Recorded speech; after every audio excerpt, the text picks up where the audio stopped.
আমার অবস্থা এখন বড় জাহাজের মতো। বড় জাহাজ ডাঙায় ভিড়তে চায়, কিন্তু জল কম থাকে বলে তাকে প্রায় মাঝ নদীতে নোঙর করতে হয়। অনেক রাত হয়ে গেল, তুই এখনই ঘুমোসনি মা? আমি তোকে 6 মাস বয়স থেকে মানুষ করছি, তুই না ঘুমোলে আমি কি ঘুমোতে পারি? আমি জানি মা, হয়তো এর কোনো কারণ আছে, কিন্তু তুই এই নিয়ে কিচ্ছু ভাবিস না। ও বাবা, শশা, কাঁচা আম, আবার এত বড় শশা! তেঁতুল ছাড়া অম্বলটা হবে কি করে? কোনো চিন্তা করো না বৌমা, আমি যখন এখানে এসে গেছি ওই তেঁতুলের ভাবনা ভাবতে হবে না।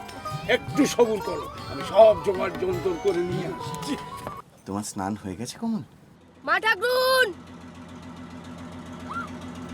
উমেশ!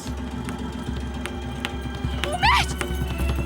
তুই ওখানে কি করে পৌঁছলি? মা ঠাকুরুন!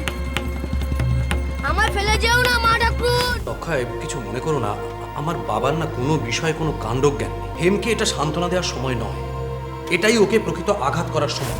দাদা, আমি কোনো প্রমাণের অপেক্ষা রাখি না। তোমাদের তার বিচার করতে হয় করো, আমি তার বিচারক নই।